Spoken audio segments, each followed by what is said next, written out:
Good evening. It's on or about 7 p.m. Monday, March 27, 2023. This is a meeting of Athens City Council. We have a special session to begin with tonight to explain why I'm up here. Mayor Patterson is in Washington, D.C. tonight. President of Council Chris Nicely is now acting mayor. And I, Jeff Reisner, Second Ward representative, is acting as President Pro Tem. So in a special session of council, the rules are a little different. We're not going to ask for reports or anything. We'll just simply get to establishing a quorum, which I see all but one member present. The second item is we have a one reading resolution. Allow me to read it, then I'll pass it on to the person who will be introducing it, Member McCary. Resolution R03-22, a resolution supporting the tentative award of a contract for design, construction, and construction engineering of the dairy barn / stagecoach sewer as part of the city / county sewer expansion project number 317, introduced by Councilmember McCary. Thank you, Pro Tem Reisner. I will go ahead and read the resolution in its entirety, but first provide the context that we are hoping that this will pass in time for us to move along with an awardable bid. And this is a resolution supporting the tentative award of contracts for design, construction, and construction engineering of the Dairy Lane Stagecoach Sewer as part of the City County Sewer Expansion Project number 317. Whereas Southern Ohio Trenching and Excavating, Inc. was the low bidder, be it resolved by the Council of the City of Athens, Ohio, Section 1, Athens City Council does hereby support the tentative award of contracts for design, construction, and construction engineering of the Dairy Lane Stagecoach Sewer as part of the City County Sewer Expansion Project number 317, contingent upon the City of Athens receiving funding from the Ohio Environmental Protection Agency, the OEPA, Division of Environmental and Financial Assistance, DEFA. And finally, Section 2, this resolution shall be in full force and effective at the earliest moment permitted by law upon its passage and approval by the mayor. And I would like to make a motion that we approve this resolution. Do we have a second? Second. We have a motion and a second. Any discussion on this resolution? Councilman Swain? Just a few. Do we have a dollar figure attached with this? Thank you, Member. Thank you, Member Spank.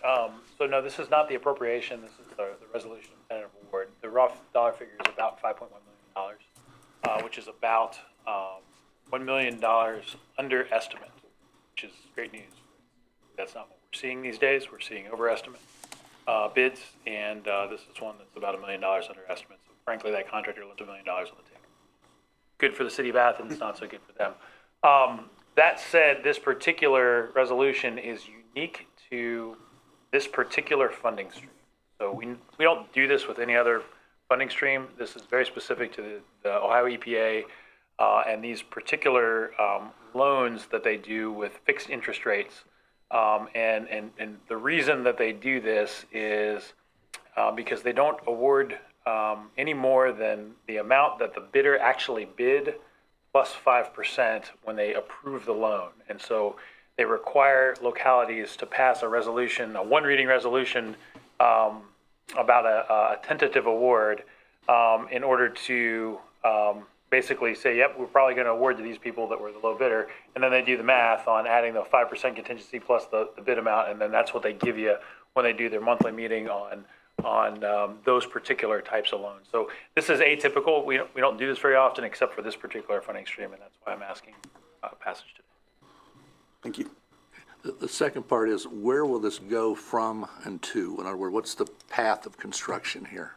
I know Right, Dairy Lane isn't over Stagecoach Lanes, but how far? Right. So this basically comes from Stagecoach and Blackburn Road across property that is undeveloped in the southwestern portion of the city If you're familiar with the Ridges Tier 2 property, it's primarily across the Ridges Tier 2 property, that land that belongs to Ohio University is part of the Ridges south of Dairy Lane, and then down to Dairy Lane, along Dairy Lane over to Richland Avenue.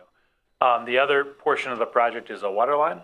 This is a water line that has been desired for a long time in order to provide actual fire protection on Dairy Lane, because we all know Dairy Lane doesn't have enough flow to provide fire protection because it's served by LEAX and has been ever since it was annexed into the city in 1990.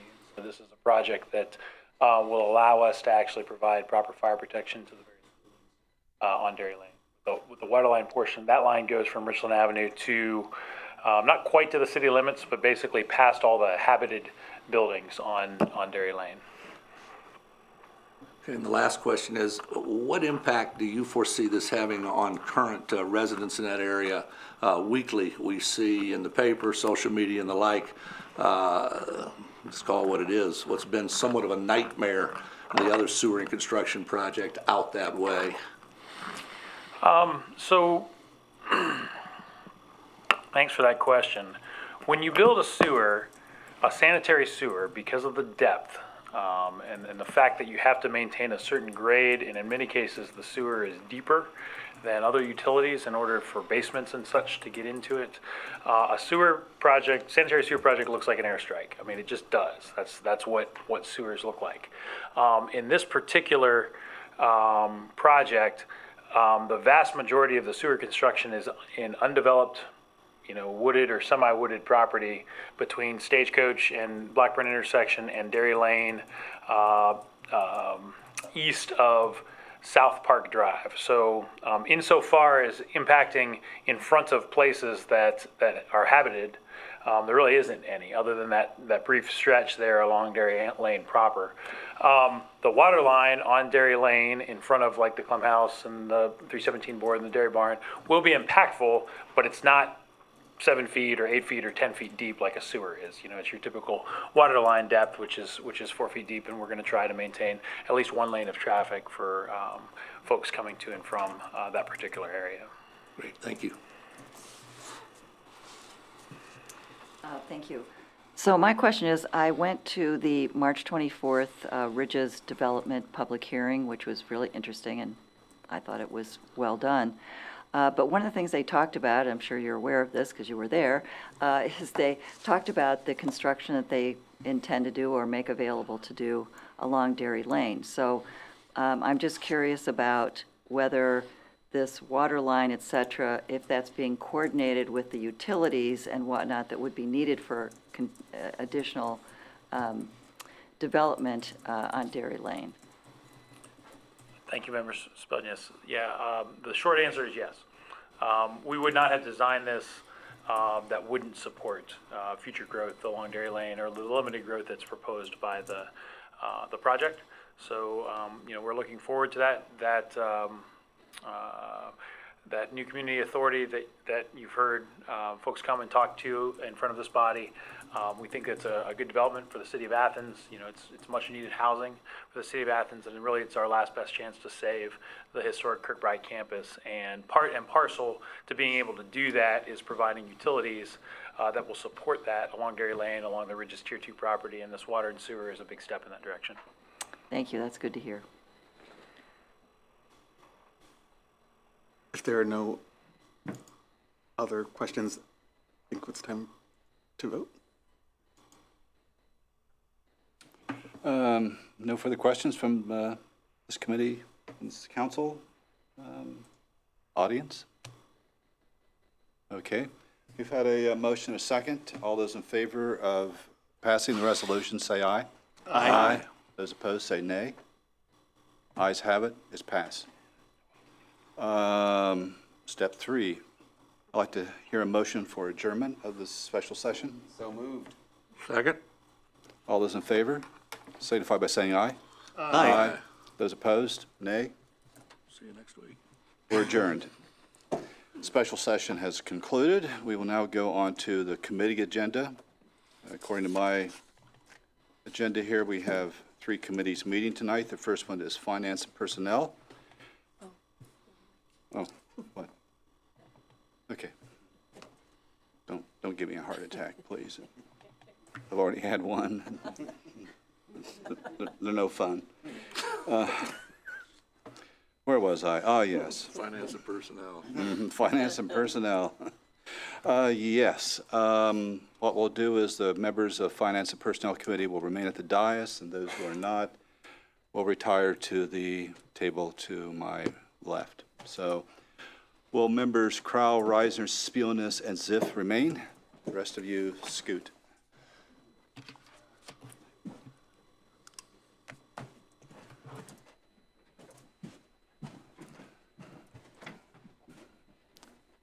Member Crowell, your chair, so take it away. Thank you, President Pro Tem Reisner.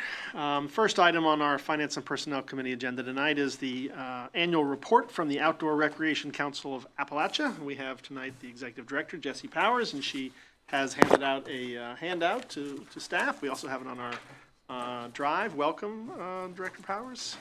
Tell us what's going on. Absolutely. So I think maybe I'll back up just a little bit to provide some context of who we are and how we got here. So we are the Outdoor Recreation Council of Appalachia, or ORCA.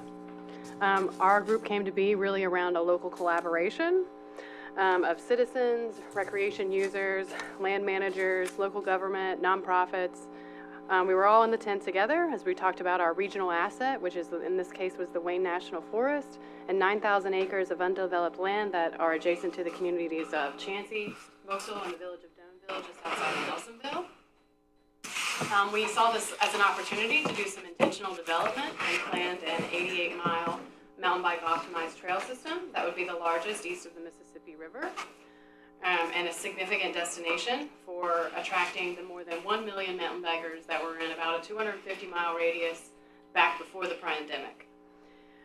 So really, this was an intentional economic development and diversification strategy where the units of government in Athens County, including the city of Athens as a founding member, Athens County, village of Chansey, York Township, and city of Nelsonville came together to create ORCA. The village of Vauxhall later joined us. And so as a council of governments, we have one unique purpose that serves all units of government. And that was really to ensure that we could develop the Bailey's Trail System to be the destination level attraction that it would be.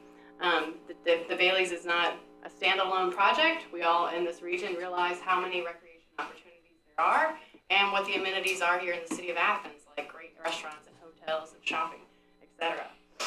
So we've really been working since 2020. I was hired in September of that year to figure out how we could fund this type of development. Originally, as intended, the Bailey's Trail System was a conservation finance pilot project. So what that got us was an invaluable tool called a feasibility analysis that projected 10-year cumulative impacts of the Bailey's Trail System, more than $52.9 million of impact, and attract more than 180,000 non-unique visitors by year 7.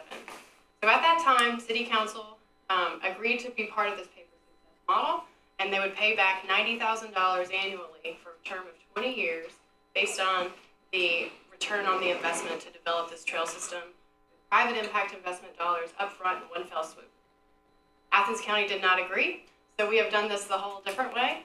And so ORCA has been advocating and using the power of citizens and local government to secure this type of tailored investment that's really giving us the tools that we need to catalyze long-term economic growth and sustainability throughout the region. So that's who we are and how we got here. Mayor Patterson is our board chair and has been instrumental in the leadership and our accomplishments and what we've been able to do. In 2021, we had a lot of success. We secured $3.5 million, $2 million for construction, and a $1.5 million grant that would come to ORCA and our partners to do sustainable outdoor recreation development as a strategy for the region. What that related to in terms of ORCA was 2 staff positions from that power grant. So in August of 2022, we hired Elle Dickerman to be our Sustainable Maintenance Director, and in December of 2022, we brought on board Philanthropy Director, Communications and Philanthropy Director, Delia Palmason.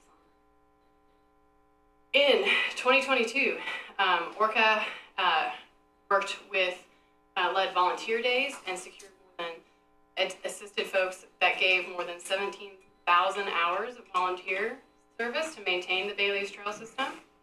We secured a $3 million grant from the ODNR Abandoned Mineland Project, which will construct a 5,000 square foot commercial facility at the Village of Chansey Trailhead. We see this as a proactive approach to deliver more economic benefits to the region. And if I was going to pick a mountain bike trail system, I would pick the one with the brewery right next to the trail. So hopefully that helps. We also are utilizing our nonprofit to secure sponsorships and try to diverse our income for operations and long-term maintenance. The ARC Power Grant has funded a 10-county recreation assessment and development plan, which is now underway, being intertwined with Appalachian Community Grant Program planning projects. We have, through our nonprofit, created a mountain bike rental program, which there was not that option to do so beforehand, and we are working in partnership with Ohio University to have that same opportunity available on campus. And of that $2 million that was awarded in 2021, we spent more than $460,000 to build 18 new miles of trail. So for our 2023 mountain bike season, which will start next week, pending all goes well, we will have 49 miles of trail available. We also, in December of 2022, just submitted a Appalachian Community Grant Program application for $17.9 million of investment to develop not only our natural assets, but heritage and art assets in Southeast Ohio to catalyze further long-term growth and economic stability. And we've been notified that we have secured a $4.1 million partial award of that investment. So 2022 was a good year for us. We're looking at a lot of big numbers and large scale investments.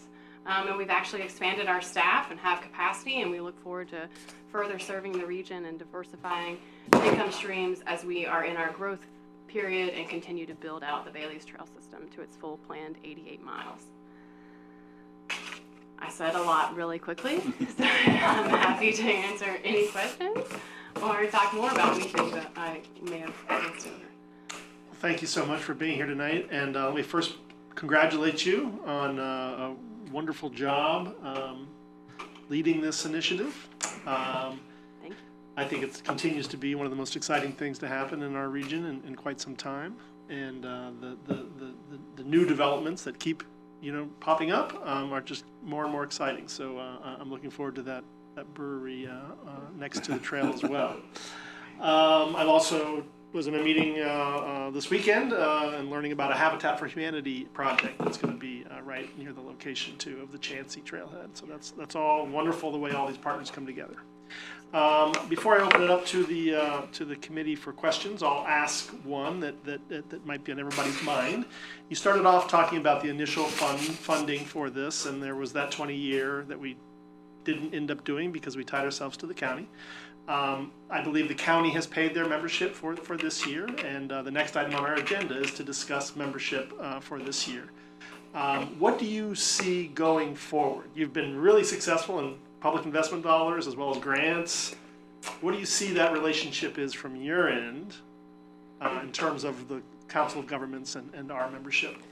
Yeah, I think in the short term, it's hard to predict the future. And, while we've received $7 million of investment, we're going to be able to use $125,000 for salary. That doesn't cover who's on staff now. So we have less than a 2-year grant window to cover the expanded capacity that's brought to us by our power grant. So in the short term, it probably will continue to be a membership model where Orca needs those membership dues to cover operations as we continue to build out the full scale of what we are. However, while we are Orca and a Council of Governments, and I didn't mention this earlier, we also operate the nonprofit, which is the Athens Lane Outdoor Asset Development Corporation, that allows us to do things like that mountain bike rental, offer merchandise online. So we continue to build those revenue streams. And while we're not actually making a profit with the nonprofit at this point in time, as we move to, we will start construction tentatively on the 5,000 square foot commercial facility in 2024. As that begins to come online and we can continue to diversify our revenue streams, as well as, serve the region, which was, while we came together around the Baileys, it was always the intention and understanding of local government that this is a need for the whole region, not just Athens and Athens County. So we'll continue to interact with different communities around onboarding new members and advancing new projects, which the Appalachian Community Grant Program provides ample opportunity to do. So I don't have a clear-cut answer, but we're continuing to strategically diversify those income streams and overall be less dependent on the membership dues. And it would be wonderful one day if Orca can sustain operations without needing them. Okay, thank you for that information. And two more, hopefully simpler questions. One, I know there was a prescribed burn going on. Did that cause any problem? I mean, I'm sure you were in, conversations with ODNR about that, but was that on any of the trail property? Yes, actually. So we did burn pretty much the trail area that's been built to date, at least phases 1 through 3, which you're probably all most familiar with. And that was in partnership with the Wayne National Forest. We were part of their planning team and organized that. And we actually utilized our sustainable maintenance director and volunteers to go out and rake around the trail signs so that they did that burn right there, which really controls invasive species, allows our hardwoods to get the canopy that they need to continue to grow, and also provides really good vistas on the tops of the hillsides and gets rid of all those briars and things. So yeah, we're really excited, and it was great timing to get that done right in advance of the season start. Okay, great. And my last question is, you talked about the 5,000 square foot commercial facility. Is that in conjunction with the abandoned previous mine buildings that are going to be part of, I think, still a heritage kind of tour?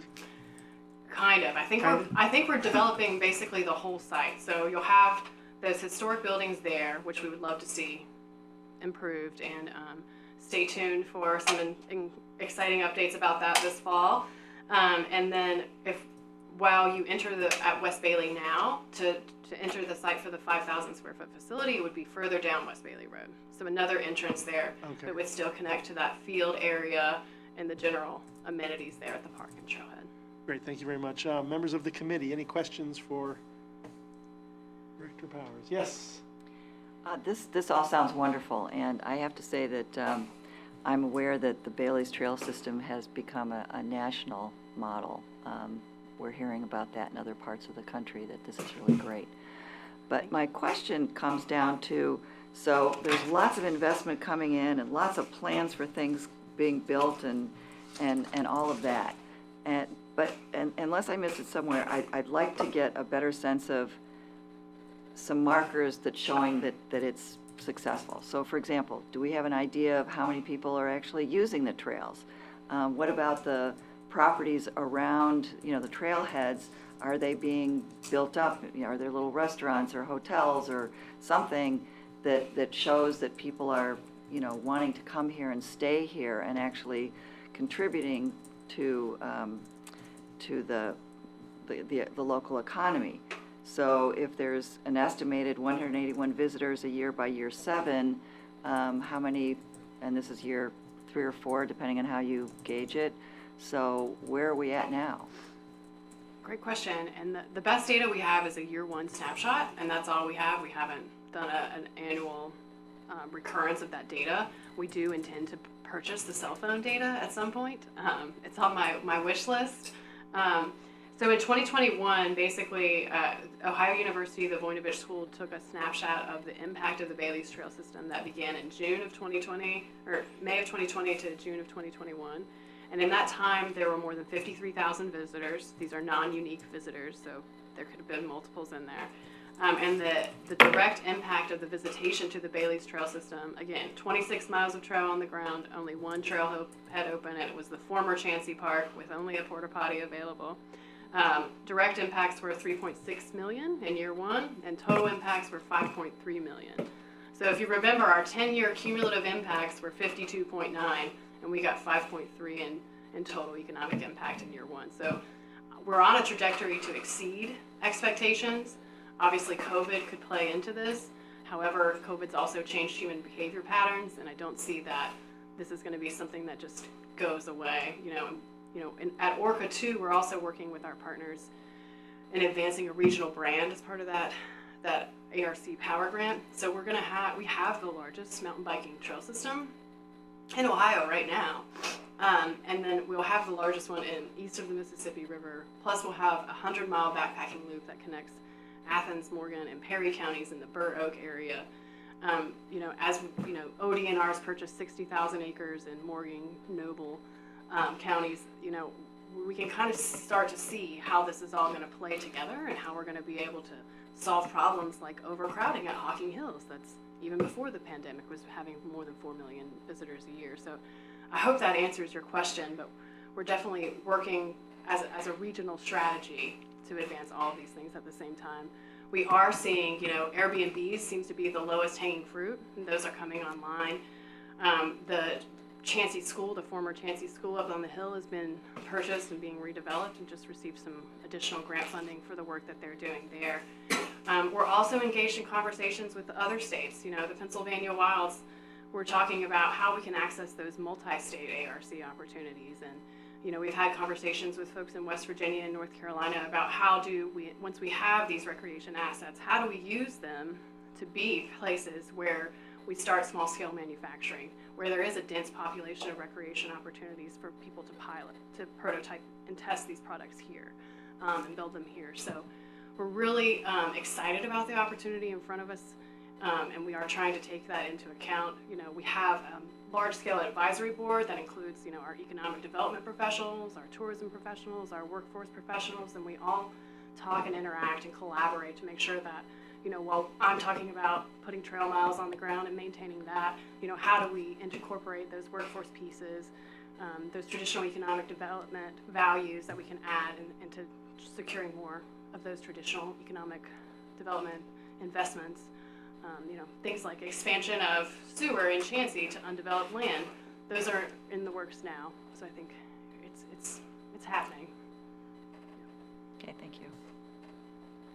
Other members of council? Yes, Member McCary. Thank you. And thank you for the presentation and all the hard work.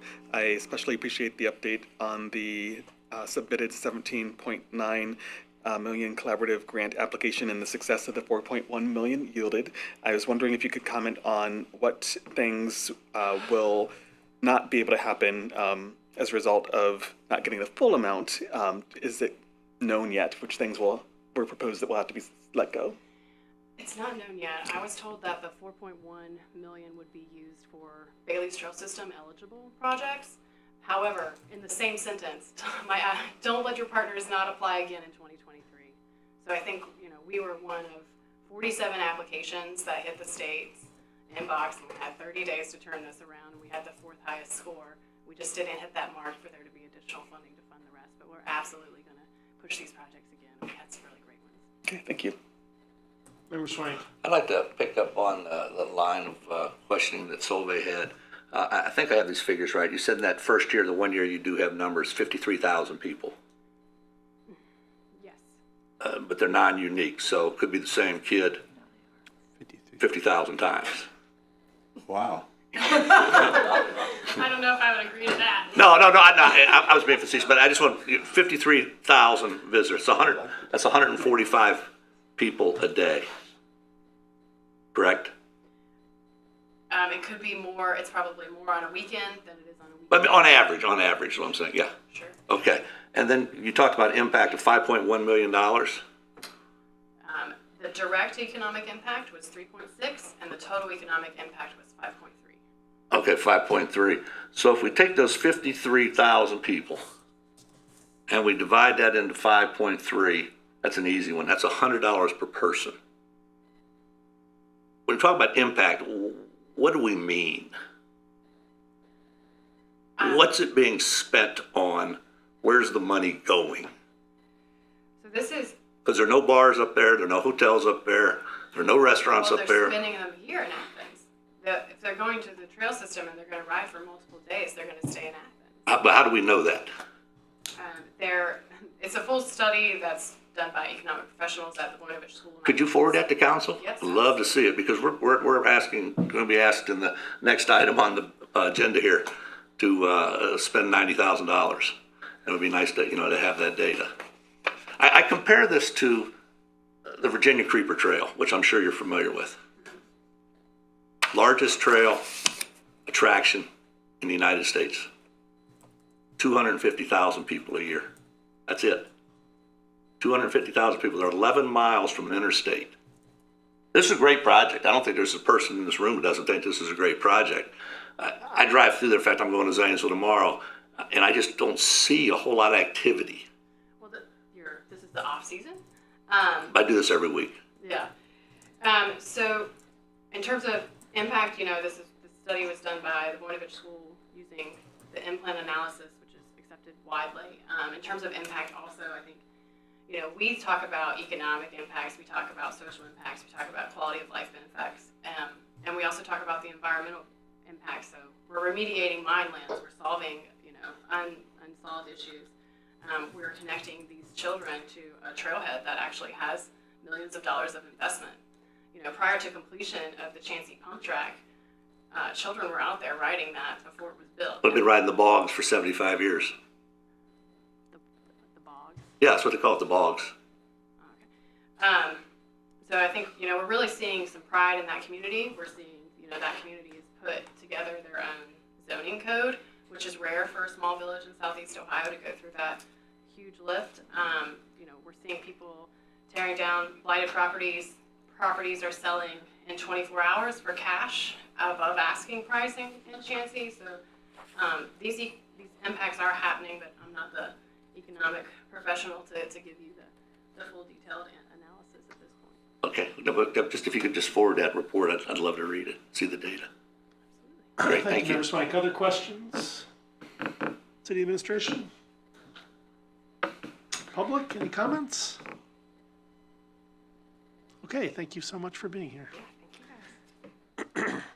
Next item on our agenda is the Orca membership, which I touched upon in that our first item. As Director Powers confirmed, the county has paid their membership for this year, and Mayor Nisley, President Pro Tem Mayor, President Nisley, remind me that I believe that the ordinance that passed through this council, that if the county has paid, then we have committed our membership. Is that correct? You're correct. It's a collaborative partnership to which both city and county pledged. Okay. So that is the item for discussion. Are there any questions from the committee about this Orca membership for 2023? $90,000. Yes, members of. It's maybe not a question, just I'll keep it really short and sweet.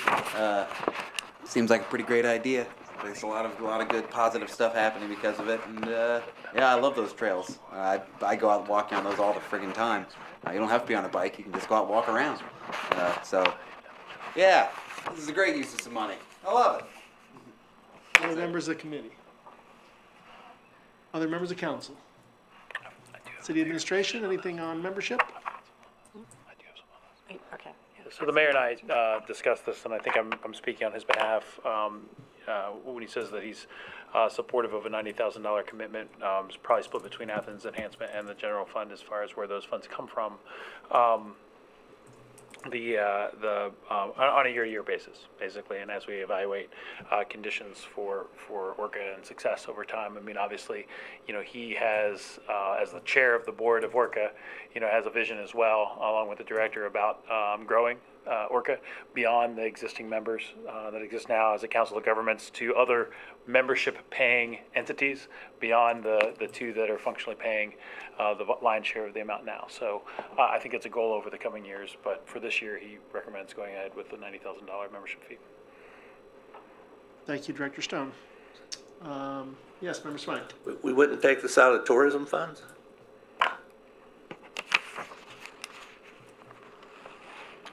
That is a mistake on my part, not Athens Enhancement 212 tourism funds. Yes, you're correct.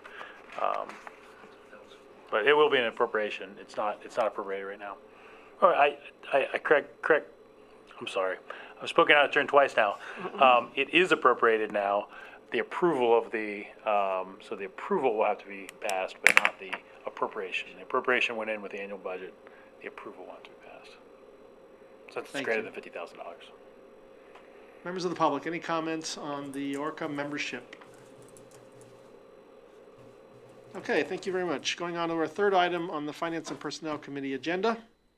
This is, we have our municipal accounts for our electricity through SOPEC, the Sustainable Ohio Public Energy Council.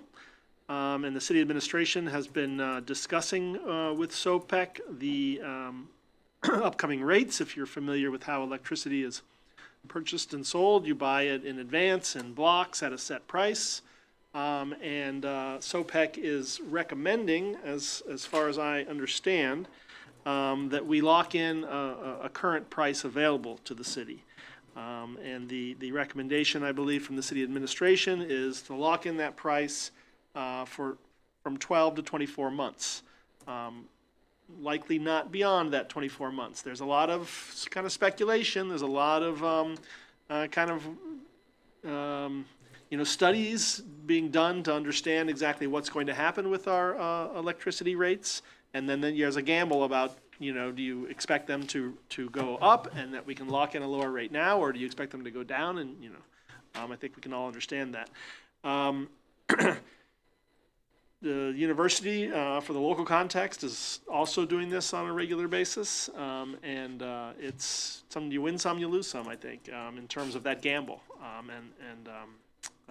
In any event, I'll just quickly turn to Director Stone. Am I correct that the city administration is recommending a 1 to 2 year period for the current locking in? Right. Thank you, Member Krause. So what we'd like to request is the council give the administration authority to lock a price when the best price comes into effect over the next couple months.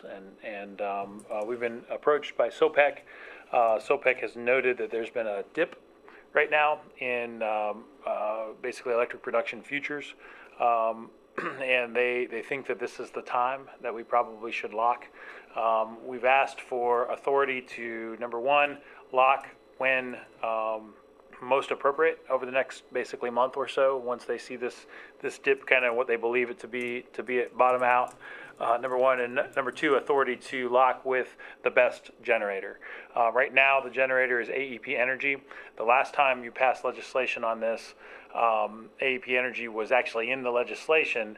It's possible that AEP Energy isn't the best generator at the time that we go to lock, and so we'd ask to make that generic, basically at the recommended producer generator that has the best price here over the next month or so. But what our advice from SOPEC is at the moment is that probably within the next month is the time that we need to lock for the next 1 to 2 years.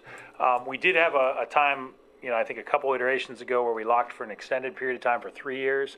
And while we stuck in the proposed ordinance up to 3 years, we do not anticipate that we would lock for that long, because there's a possibility that 2 years on we could go and see a cheaper price, and we'd want to lock that in. So the thought right now is, as you said, 12 to 24 months. So probably no more than 24, probably no less than 12.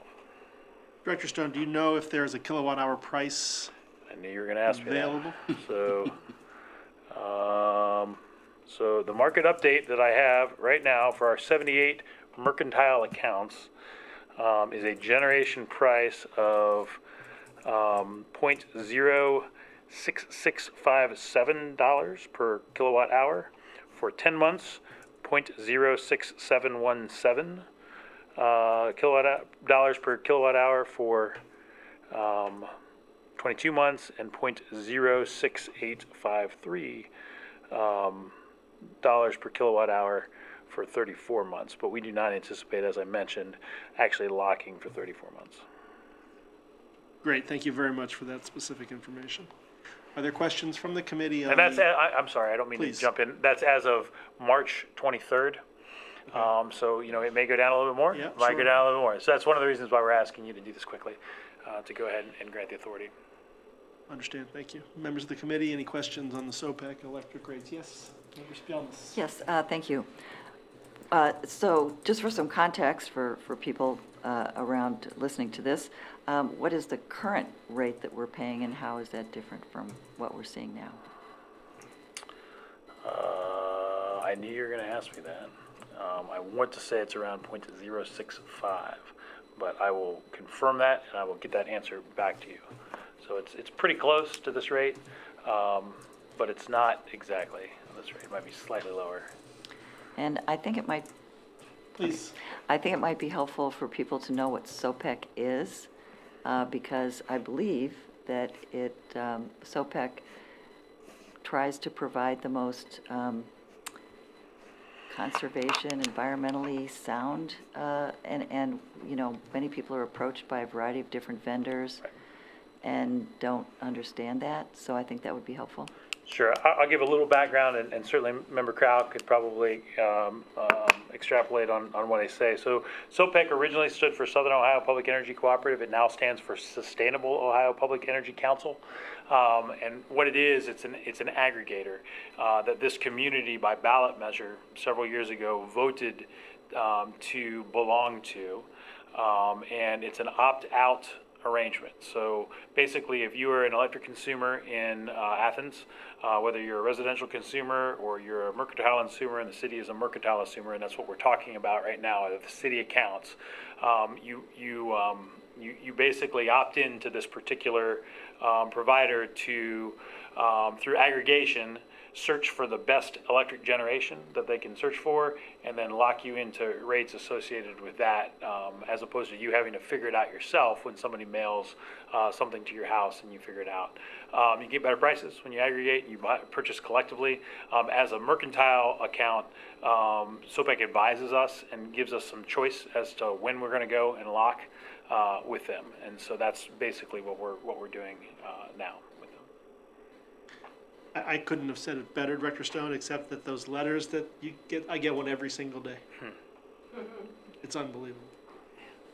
And SOPEC, just to your point, is also who has, with the citizens of Athens at I think 78% or something, created the carbon fee, which we pay into in order to be able to put renewable energy onto our municipal buildings. So it's another way that they're helping our community, or the organization, and the whole electric aggregation is helping our community.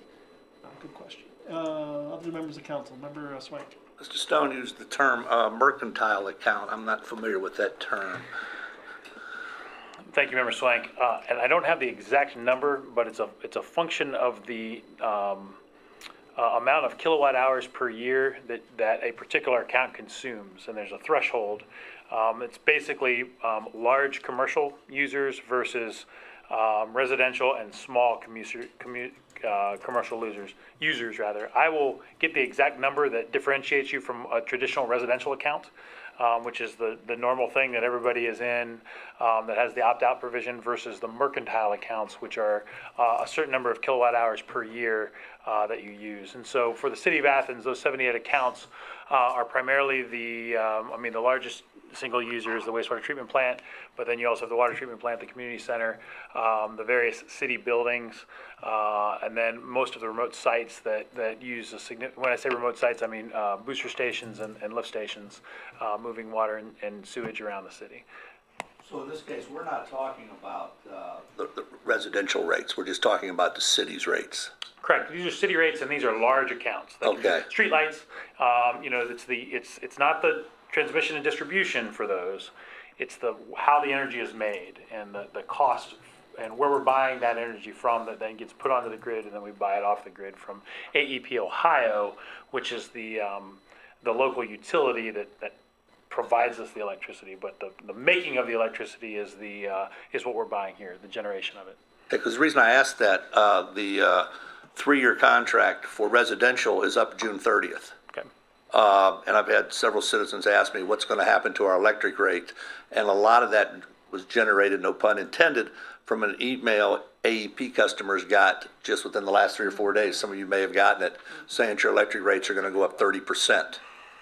In a front page article on today's Columbus Dispatch. So we're not talking about residential at this point in time. Correct. This specific action is for city mercantile accounts. Now, there are other mercantile accounts locally. I mean, large commercial accounts locally. I would say Kroger is probably a mercantile account. They consume more energy to be in that category. But as far as the people that have that opt-out provision that we voted on several years ago as a community.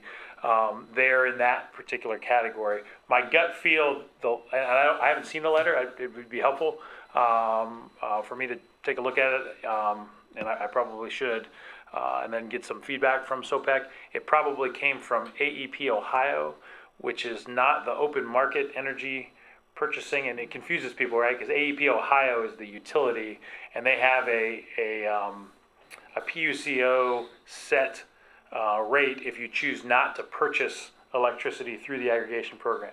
And you just say, I'm going to take what gets delivered based upon what the utility says is the PUCO limited rate, and I'm not going to take advantage of the opportunity that I have to buy generation elsewhere. And so that's probably what that letter was about.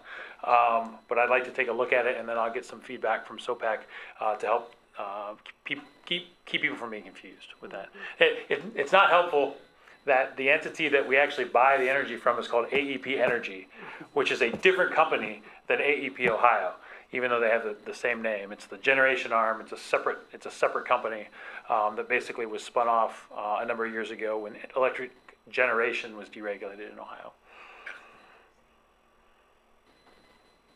Other questions from the public? It's complicated stuff. Okay, thank you, Director Stone, for that information.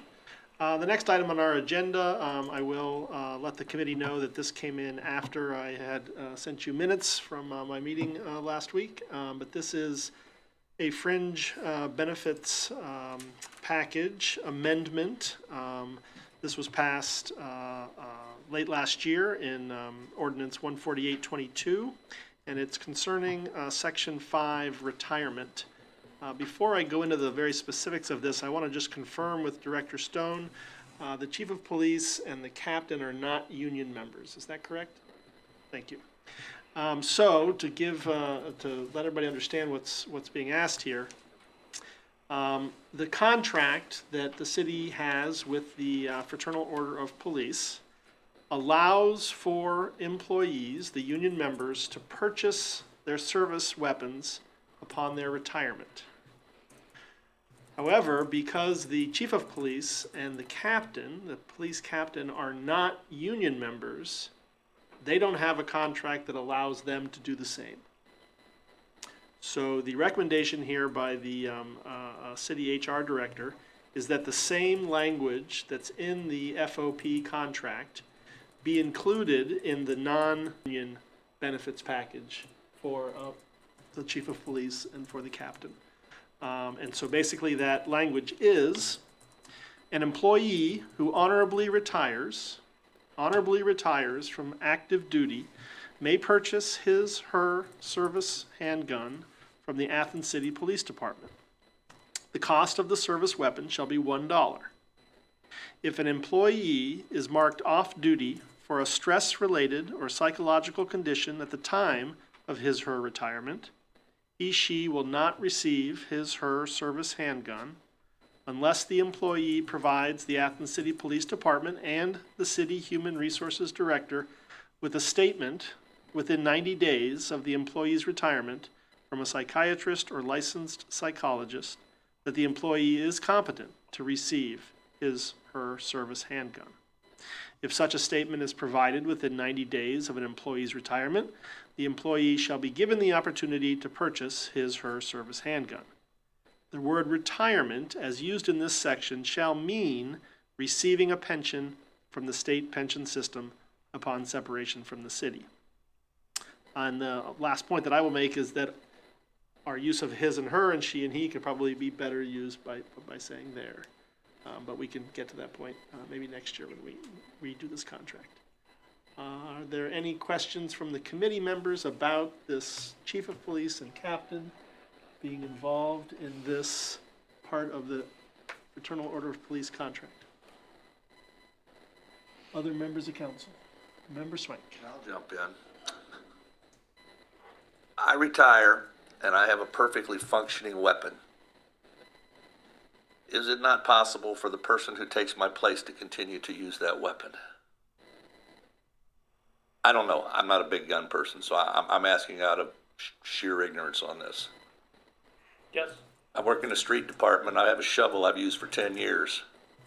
and I retire, can I buy it for $1 and take it with me?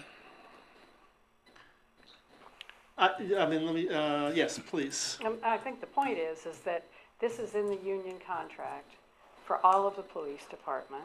Understood? And all we're doing is saying HR and the auditor's office is suggesting that what we do is adopt the language that's in the contract, the union contract, and make that available to the captain and the police chief. Understood? I'm still asking the question. Pardon me? Go ahead. Yeah, I go mean, ahead. When 7 people got, and I'm not, don't take this the wrong way, Mr. Stone. Guns are a very sensitive issue. And I think in the vast majority of cases, the police are probably good people to have guns. They've been trained, they've been put under extreme conditions, and 9 million out of whatever number are doing it correctly. And I respect that, and I respect the fact that they put their life on the line every morning when they leave their house and strap on their gun. But we also had 7 people shot in Nashville, Tennessee today. 3 children. Do we really need another gun on the street? Member Swank, I appreciate your line of questioning, but it's not really pertinent to the question. Well, I think it's very pertinent. Well, let's let Director Stone respond to your first question as he was about to. so the first question was, could you issue it to the next person? And you probably could, although I would contend that the chief's weapon probably has had enough rounds put through it that over the, his 35-year service career, and now it's not been the same weapon because we've changed handguns, over the term of things. But bottom line is, there is a service life that you have, and the tolerances get out of tolerance over time. So in most cases, when we hire a new officer, we issue a new officer a new weapon. I mean, and that's just kind of standard practice. It is in the contract, and there's been a police tradition, for lack of a better term, I think over the decades, to when a police officer leaves, that they can purchase their weapon and they get their badge as kind of their gold watch, right, that goes along with retirement. It is entirely up to this body if you want to prohibit that benefit to the non-union police leadership and just allow it to stay with the union leadership. I can attempt at my next iteration of negotiations to negotiate that out of the contract and probably trade it for some money or something else in order to keep and dispose of those weapons through, just melting them down or something when everything is said and done. So either way, my recommendation is to allow it to go into the contract. I don't believe that the shooter in Nashville today was a police officer. I don't have all the details on that particular story, but I would contend that this is probably an appropriate change to the non-union staffing ordinance. That's my position as the service safety director and the executive head of the police department. And I was just trying to get some And background. please, Mr. Swank, and I would just say that when that contract comes up for discussion in front of council, that is the proper time to discuss this issue, which is a good one, but that's the proper time, I think, to discuss. Right now, we're talking about whether the chief of police and the captain should be afforded the same benefit that their employees have. Are there other questions on that line of the discussion? Yes. I would be remiss if I didn't say that the mayor is full-heartedly supportive of this also. So, as acting mayor, I'll convey that information. Thank you. Other questions? Any comments from the public? Okay, thank you very much. The next item on our agenda, appropriations. And this also came in since I last emailed my committee members. This is an appropriation of $15,000 to the general fund, professional services, in support of a new position that is being created at the Athens City County Health Department. And this is a position that is going to lead an initiative called Age Friendly Athens County, which is a program sponsored by the AARP, in which the city and county of Athens, in conjunction with many folks at Ohio University, have been working on to improve our community. The Age Friendly Athens County initiative has 8 domains, from housing to transportation to food, et cetera. The initiative in our Athens County added a 9th domain, which is sustainability and resilience. So it's looking at what our future holds and being a community that prepares for the changes that we're seeing environmentally. Many of us have been involved in this initiative for quite some time. The mayor is proposing that we support this position within the Athens City County Health Department to the tune of $15,000, and that is this appropriation. Are there any questions from the committee? Yes, Member Ziff. Thank you, Member Crowell. The 15,000, is that like is there another group that's contributing money towards this position? As I say, this is just like a matching funds kind of deal. Like, I'm mostly just saying this because I want to make sure someone's not getting paid $15,000 a year to do a full-time job. No. But, President okay. Isley, do you want to I chime could in? give a little bit of background. Thank you. Councilmember Crowell and I have been involved, as the mayor has also, in the meetings, and we basically volunteered for several years working on the initiative and getting an age-friendly designation for the city of Athens, actually Athens County. And as part of that, we looked at funding because we were ready to go to how much more can we do volunteering. We knew we needed a director. The county the Athens County Commissioners, in February, end of February, committed $50,000 a year for 3 years. The health department has committed $25,000 a year, and they are also housing that person that will reside there. And the Athens City County Health Department will serve as the fiscal agent. And I believe there may have been one other small grant to go along with that, but that's a summary of Thank the you. funding provided. Thank you. Yes, Member Spellis. Yes, I'm just curious about what they're going to accomplish. I mean, I'm not really clear about what it is they're going to do and what we hope to. Well, I mean, I can ask You can President see some of Isley. what's happening on this. I could liken it maybe to the sidewalk project, right? We know we need better sidewalks, right? We know we need a community that is better for all of us, and particularly for our folks who are in retirement age. Both whether it be transportation and being able to get around the county, in terms of natural disaster resilience, and being able to have plans for getting away from locations that may be locked in for flooding. It's about green space and parks. It's about affordable housing. It's about everything, and so it is hard to know exactly. I mean, sidewalks are easier in that we know, okay, here's this sidewalk, let's fix this sidewalk. This is a huge initiative, which is why I think it takes somebody who is not one of the many volunteers who have been involved in this. It's ambitious. There are a number of locations in Ohio that we've been sort of not modeling ourselves after, but learning from, including very different regions, such as Fairfield County, and Ohio State, and staff at faculty at Ohio State have been involved in these processes, and have been working with faculty at Ohio University to try to figure out the rural context, a little bit different than the urban context. We discussed for a long time whether this should be age-friendly Athens City, and we all knew it would be a lighter lift. But everybody understood that we needed to support more than just our, little population. Okay. And so we ambitiously all agreed that that we should try to make this an Athens County initiative. And there's a whole process that that is set up. The first process is assessing your community. So I don't know if you got to fill out the survey. We had a very long, lengthy, comprehensive survey, which did frighten many people away, because it took, I tried to go through it quickly, and it took me 35 or 38 minutes or something, and that was that was doing it, trying to see how quickly I could do it. So we did a lot of, door to door, and doing this with people who aren't able to do it on their computers, etc. And we got a pretty good response rate, and it's all been analyzed by staff and at the university.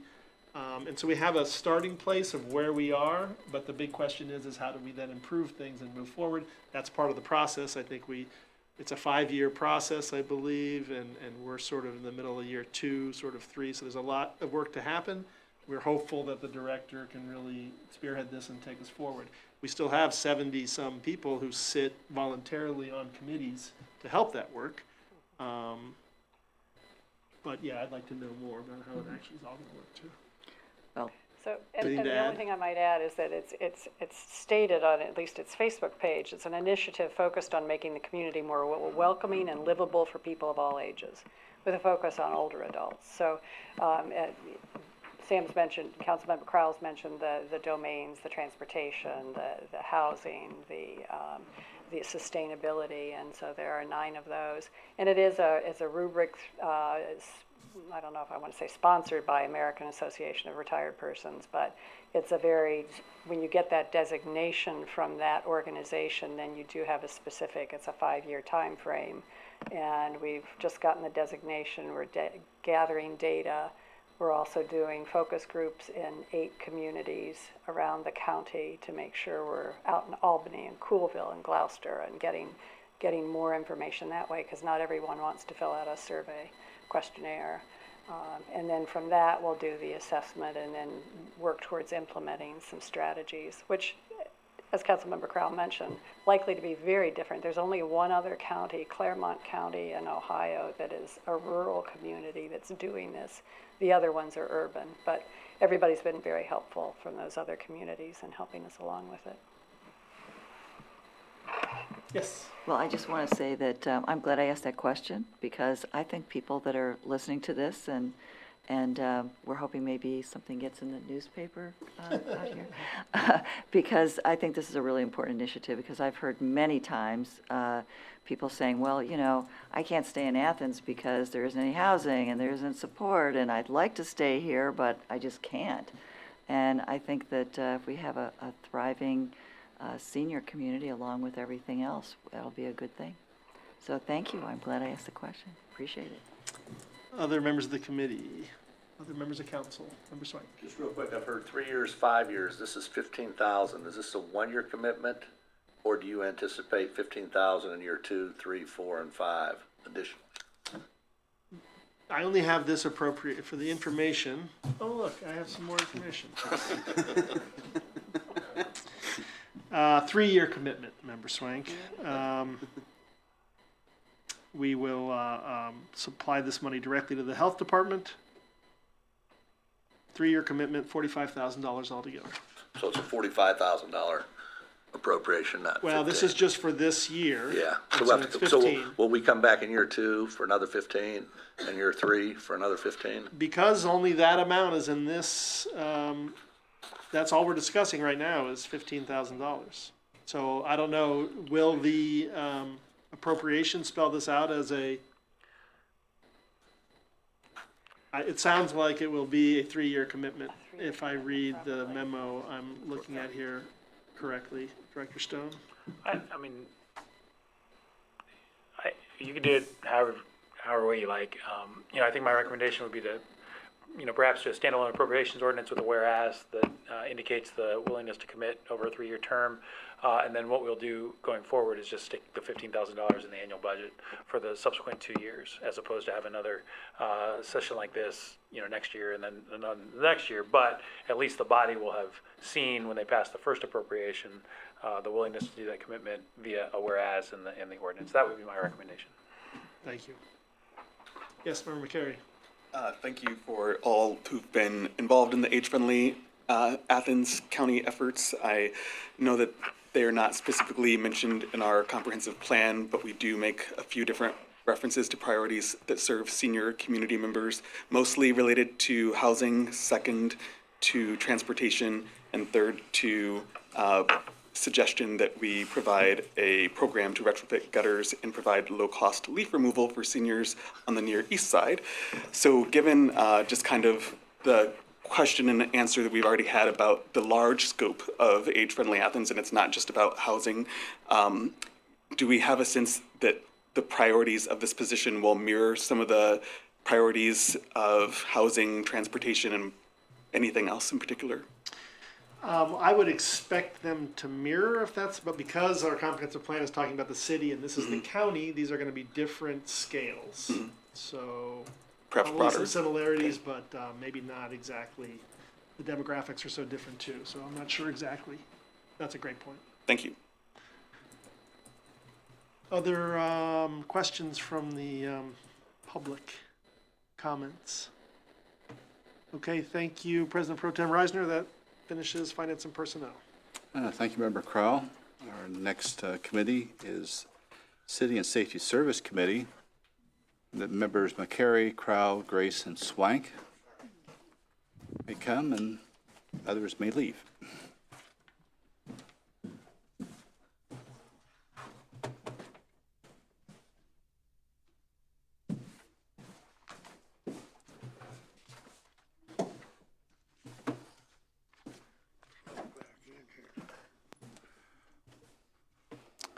Okay, Member McCary, Thank it's all you yours. very much, Pro Tem Reisner.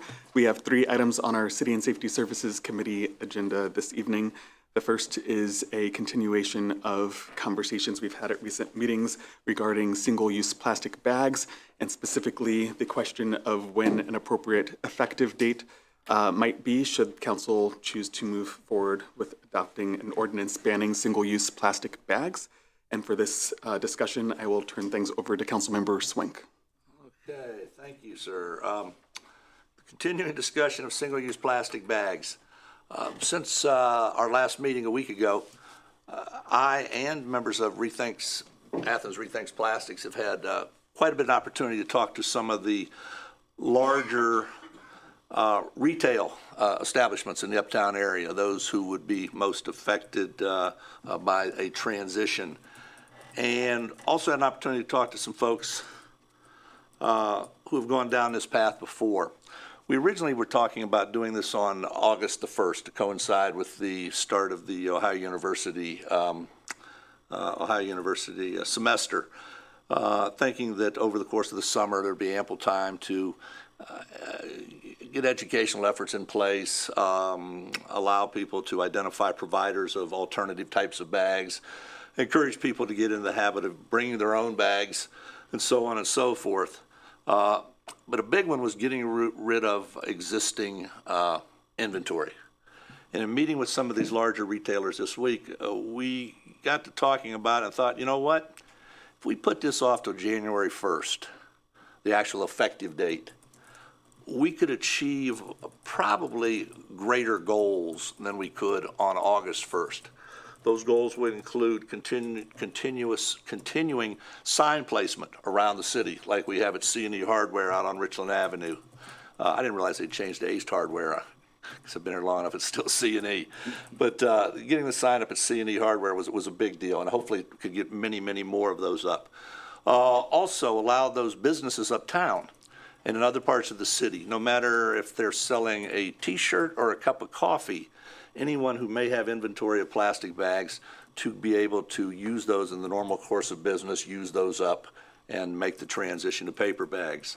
Allow Ohio University, and sitting right next to him, we're going to be calling very, very heavily on your department, your office, the Office of Sustainability, to help not only in getting the message out to the university community, but also helping with strategies to encourage people, as I said earlier, to in many cases bring their own bags.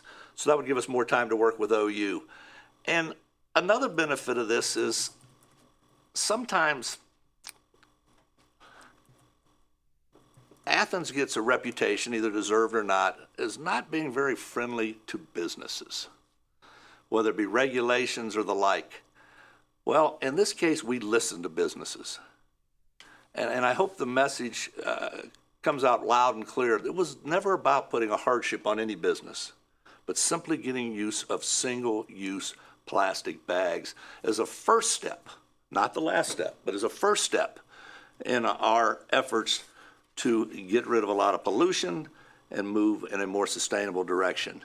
And I think this is a very, very, very powerful message that particularly the folks from Rethinks Plastics are bringing forward. We want to work with businesses.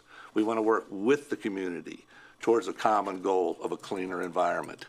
So for that reason, next Monday, and I promised President Isley this would take just a few minutes. I have about 30 more seconds, and I'll be done. Next Monday, we will go back to first reading with an amendment to change it to August 1st, which takes us back to first reading, and hopefully can then move on to a subsequent second and third reading, which gives businesses 9 months, 8.5, to make that transition with the help of these people, your organization, and other people in the community of a like mind. So that's the reasoning behind what's going to happen next Monday with an amendment, and I'll turn it back over to the chair. Thank you, Member Swink. I'll begin inviting questions and comments. I just wanted to clarify for the record that the proposed amendment will reflect a January 1st start date, correct? Yes, sir. Okay, thank you. Other questions and comments from committee members? Councilmember Crowell. Thank you, Member Swank, as usual, for working on this very important initiative. What are the next steps that are planned?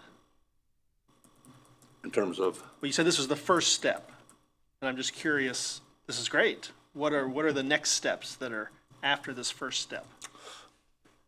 there are a wide variety of things that I think that we can do in this town to, and I promised President Isley this would be short. Plastic-free in 23 is something that the previous council passed. Something as simple as getting those plastic bottles out of the vending machine right down the hallway there.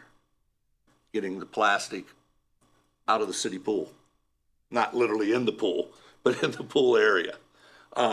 Working with any groups who may be coming to town.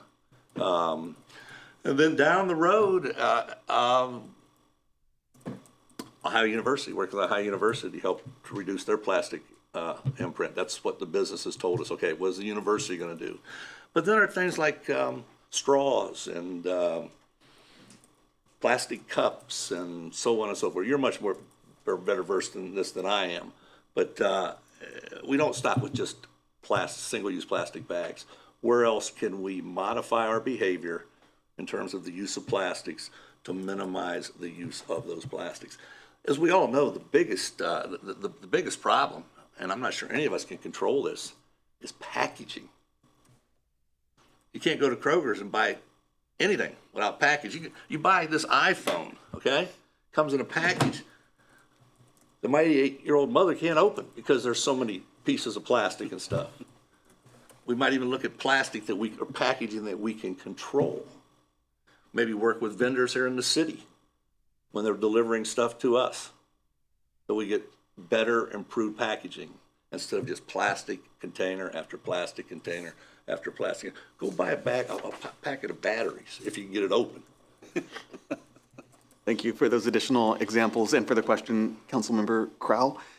We do have to check with other council members, administration, and audience for comments on this topic. Other council members? Yes. Real quick, I just remembered when I met with Member McCary recently about something entirely outside of all this, and I was looking out the window, and hanging off a branch were 2 plastic bags. And I said, yeah, well, I think we could do something about that. So I certainly support this, but I also think that the January 1st is a good idea. Give a little bit more time. Again, we don't want to burden our community businesses, and I think this would be helpful. So thank you. Thank you. I'll just add a comment that I believe the question from Member Crowell about additional steps to be taken. Member Swank gave some examples. I would imagine there would be some opportunities to connect those suggestions to our sustainability plan and to our recommendations toward the university, be that through future resolutions or other partnerships. Do we have any additional comments from members of council? If not, how about administration tonight? Oh, yep, sorry, one more, Crowell. Just real quickly, I'll just say that going back to some of the things that Member Swank and you are mentioning, the Environment and Sustainability Commission, which meets next week, will be very happy to hear this change. We did discuss this issue in depth, and knowing that when we're talking about sustainability, we're talking about people, planet, and economic prosperity. We really felt that the January 1st date was the better date to start this, to allow, exactly what you're saying, to allow these businesses to prepare. So we'll be very happy to see that you've taken that recommendation on. Thank you. Thank you. Administration, comments? Okay. Thank you. And I'll turn it over to Director Stone. While the body is taking the opportunity to amend the ordinance as written, I am going to provide some very minor language changes to the enforcement portion of it to help me better enforce this when time comes.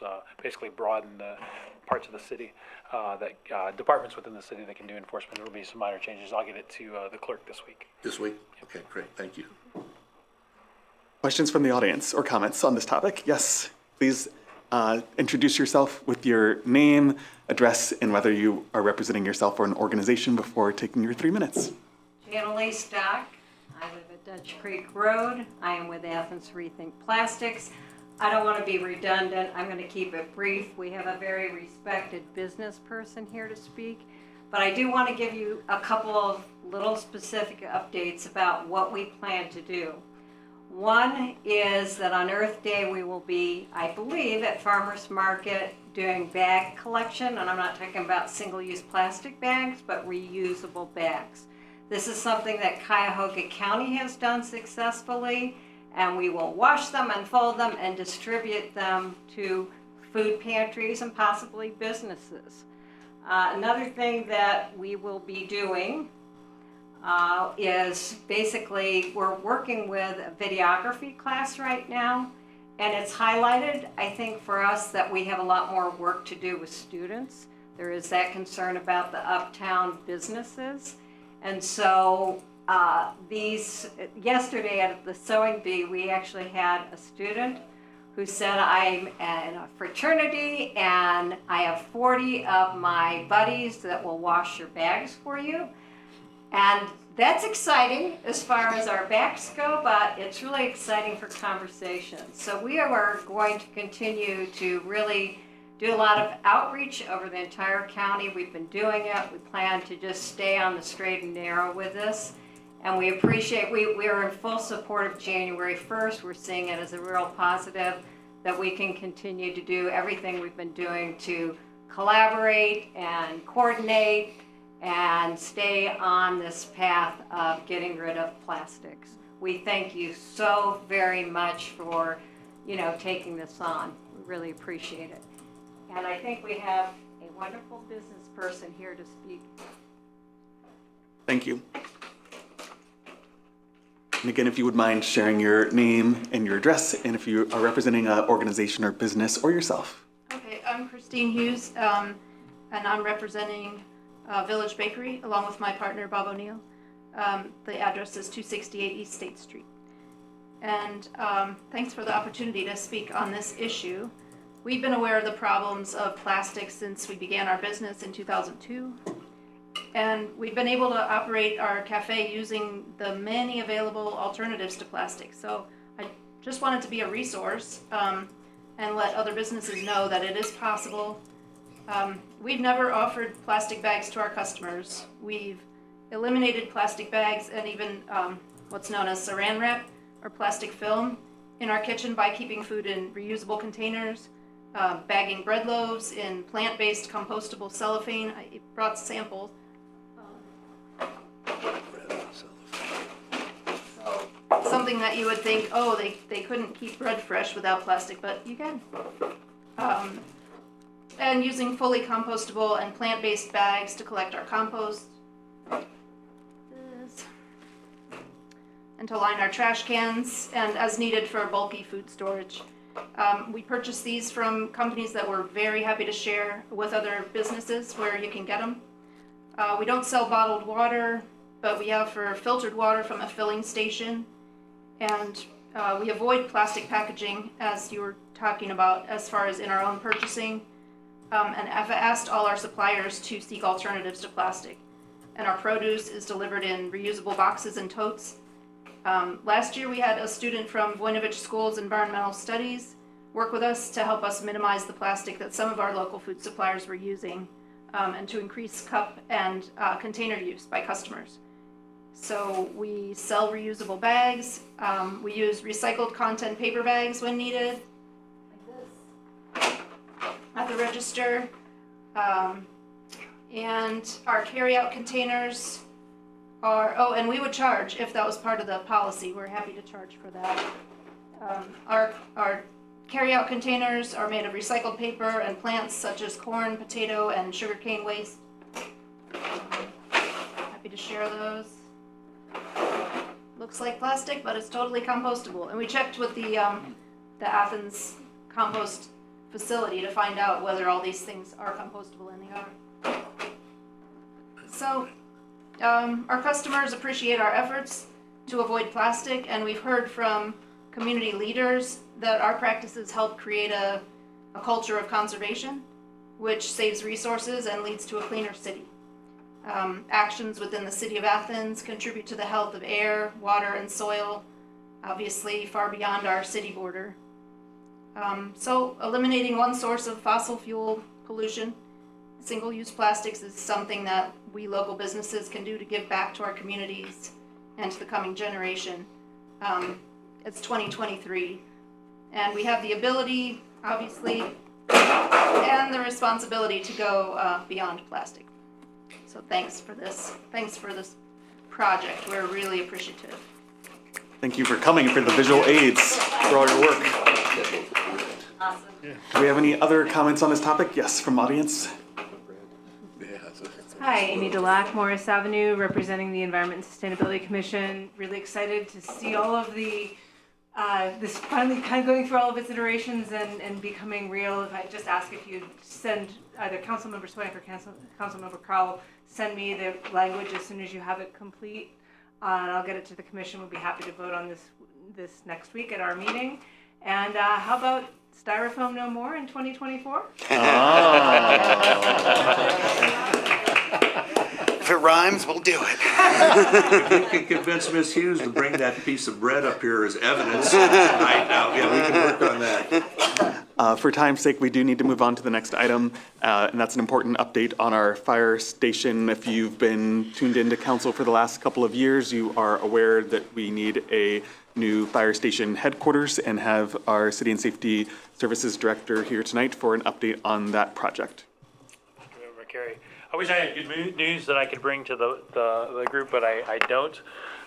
We've had a couple of setbacks here over the last 5 days, basically. Well, really 7 days. That said, I am going to give you the plan moving ahead at the end of this update, which I think we still can stay on track for building our new station in a reasonable amount of time. The first setback is, as you all are aware, the Ohio Controlling Board has not yet approved the agreement, which is the purchase agreement for the city to purchase the land from Ohio University. We supplied that information to the Ohio Controlling Board on 15 October. Not to the Controlling Board, but to the Department of Administrative Services that then prepares it to go to the Controlling Board. So apparently it takes that long for action to go through the bureaucracy at the state government. We were told multiple times that it would be before the Controlling Board in February, and then in the beginning of March, and then at the end of March. And when we saw the agenda for the March 20th Controlling Board, it was not on the agenda for the March 20th Controlling Board. I expressed my displeasure to the Department of Administrative Services, and I just saw the agenda this morning that has the 3 April Controlling Board, and it is indeed on that particular agenda. So I am cautiously optimistic that it actually will move forward this time and be approved by the Controlling Board. And then after such time, we can go ahead and pay Ohio University and close on the property. There will be a governor's deed that follows as well, but ultimately the law director has said that purchase contract is the binding thing that once the Director of Administrative Services signs, then we can go ahead and pay for the property and get it in our possession. And if you remember, the group said, the body said that you weren't going to appropriate money to build the project until such time that we actually have that binding contract to purchase it. So so that kind of is fortuitous in this next thing, which is that the bids opened on the project on Thursday of last week, and all three bids that we received were greater than 10% above the architect's estimate on opinion of probable cost. And so for public construction, when you bid a project through the design, bid, build, delivery process, we are restricted by law to only award a project if it's within 10% of the, not more than 10% above the design professional's opinion of probable cost. So not any one of these three bids are awardable. We had an estimate of probable cost of $9.8 million for construction. The lowest bid was about 11.8. The highest bid was 13.2. Now, we do believe, just as I've shared when I talk about public construction and bidding with those of you before when we've talked offline, is that, if a contractor knows that they can't get within 10%, they're not truly going to give their best price when they bid, because they know that it can't be awarded to them anyway. So they'll tend to throw that bid. So when we go to rebid, we anticipate those costs coming down a little bit, but I think probably the real price is in the $11.5 to $12 million range for what we've designed so far. So what's the way ahead?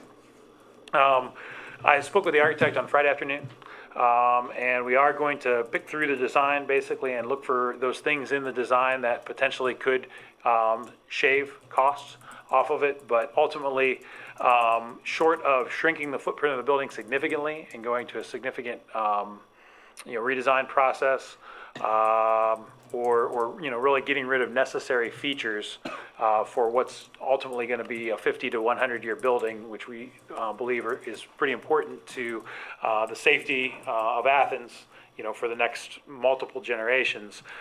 We don't think that we should basically scrimp too much on that. And so what he thinks is really driving price, and what I've heard from several architects, is labor costs right now, specifically with skilled trades. Carpenters, electricians, plumbers, bricklayers are in extremely high demand, a lot due to kind of just the inflationary pressures in the country in general, significant amounts of money left over from ARPA and COVID relief, as well as some of the other significant funding streams that have hit the street in recent times are really driving up the demand. Everyone points to Intel basically taking every electrician in the state of Ohio for the next 2 years which I think is a little bit of exaggeration, but it's probably not too far off.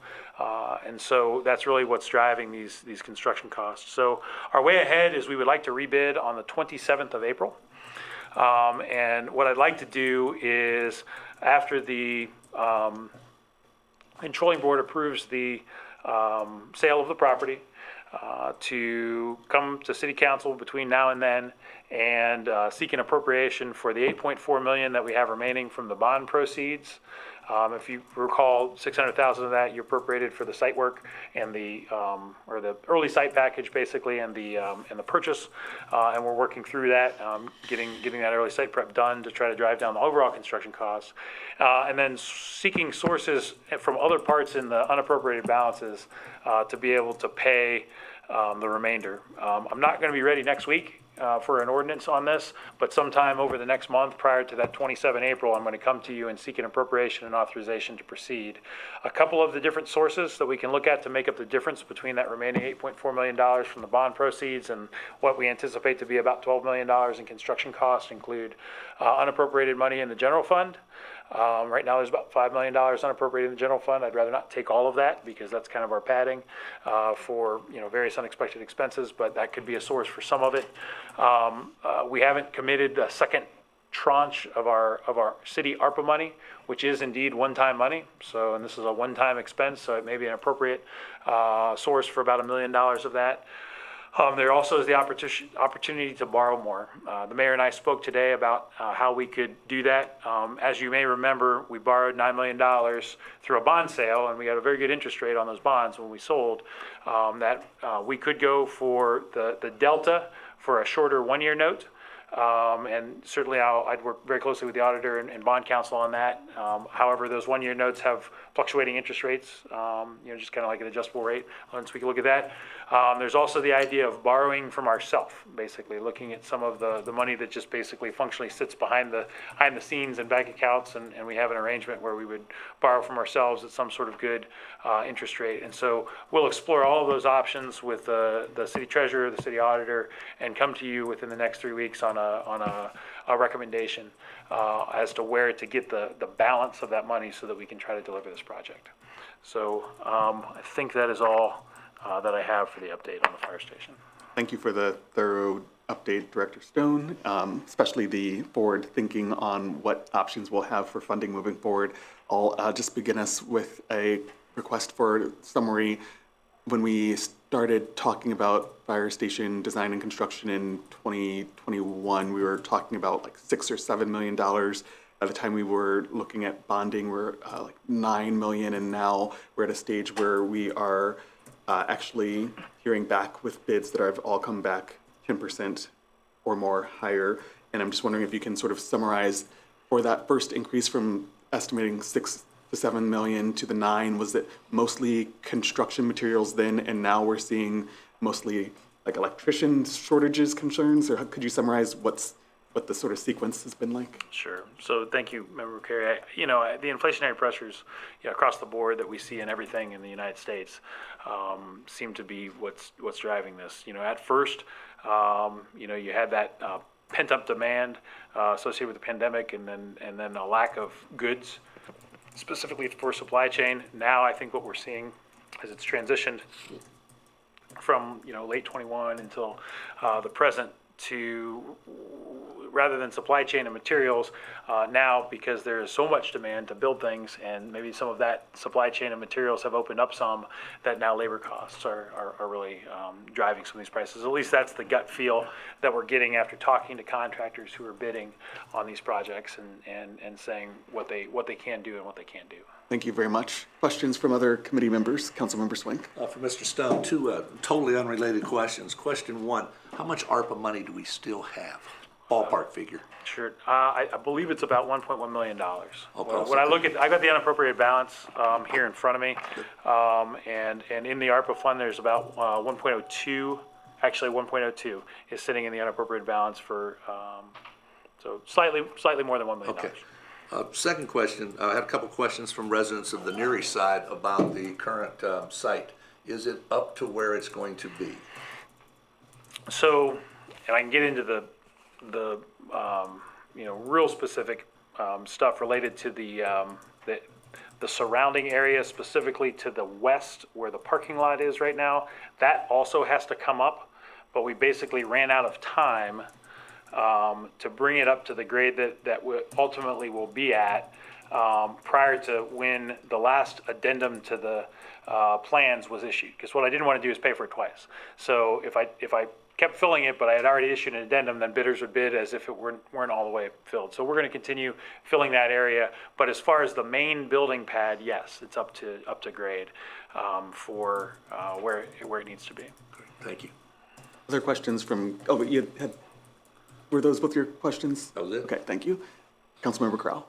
Thank you. My only question, Director Stone, is remind me the levy approved by voters over the life of the levy will produce well over 11 or $12 million. Thank you, Member Crow. As income tax proceeds increase, it could produce more. What we are anticipating is about $18 million over the 20-year period, based on what typically comes in a 0.1% levy. I would prefer not to spend that all at once on this project. This is supposed to be a public safety capital levy, so it's not just capital for a fire station, but it's capital for fire station, fire apparatus, police capital costs, so other public safety expenditures. So I really didn't want to spend half of it on the station, but it appears as though the inflationary forces are not working with me on that. Thank you. Questions from other council members? Additional comments from administration? The only other comment to that point is, I would hope that the inflationary pressures help on the back end with income tax percentages, increasing the income tax take. So, people are paid more, they pay more income tax because it's a percentage of that, and so maybe that $18 million ultimately ends up being 20 million or 22 million over the life of the levy of 20 years. I don't know if that makes you feel any better or not, but. Do we have questions or comments on the fire station update from the audience tonight? Okay, very well. We'll move on to our third and final City and Safety Services Committee meeting agenda item for the evening. Acceptance of an easement from Kate Shagnott and Carrie Griffin for sewer and water line, City County's sewer expansion. And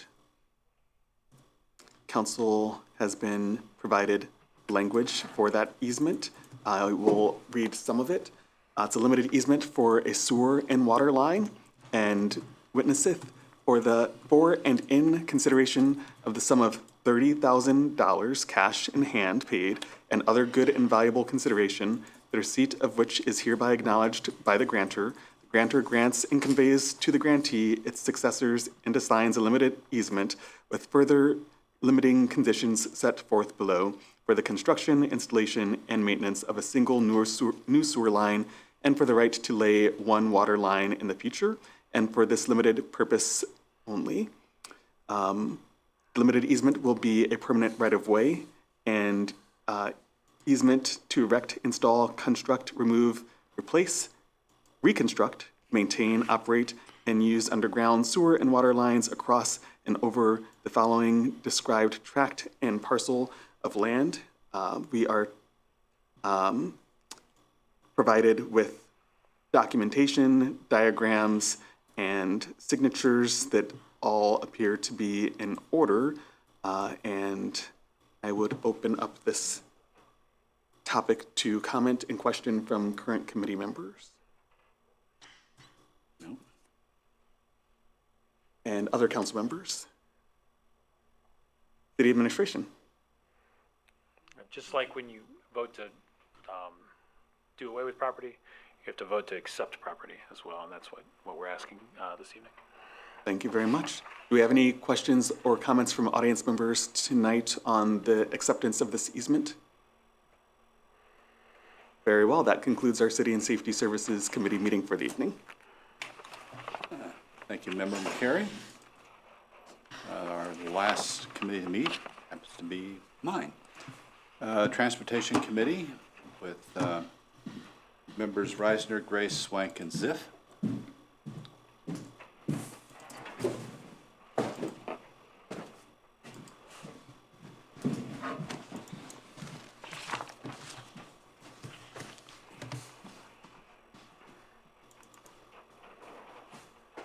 And this also has to do with acceptance of property, acceptance of a quit-claim deed and easement for the Sheltering Arms Hospital Foundation, Inc., property for West Union Street Improvements Project.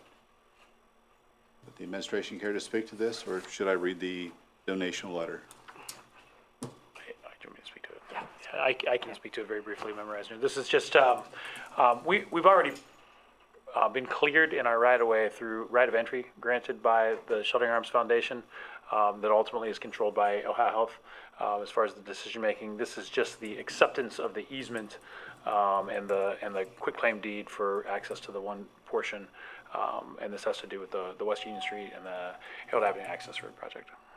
So again, similar to the last thing, this is something that they've already said they're going to give. Now they're actually giving it, and council has to accept it to allow us to take it. Well, I can't think of any reason not to accept it. No cost. I like free. Any questions from committee? Questions from other members of City Council? Member Spionis. Well, I can't help but ask, how close are we to taking some action on that through street? Thank you, Member Spillis. The bid opening for the second iteration of the bid is on, I want to say it's April, because we opened once and, you know, again, similar story. We didn't get good bids. I want to say it's on the 20th. Does that sound right? It's either 20th or the 21st. Yep, 21st, 10 a.m. Will be the bid opening. Second time. Okay, yeah, because, you know, that's my ward, and I have people on that street and near there who are really eager and anxious to hear what's happening. So I want to make sure that I'm keeping them informed as new progress comes up. Thank you. Any other comments from council? Administration? Members of the audience? No? Okay, well, in that case, that concludes our Transportation Committee. David will ask a question. I'd like to have a motion to adjourn. So move. All those in favor? Oh, wait, we need a second. Need a second. Very good. All those in favor? Aye. Yeah. Yep. Then we're done here at 8:41 p.m.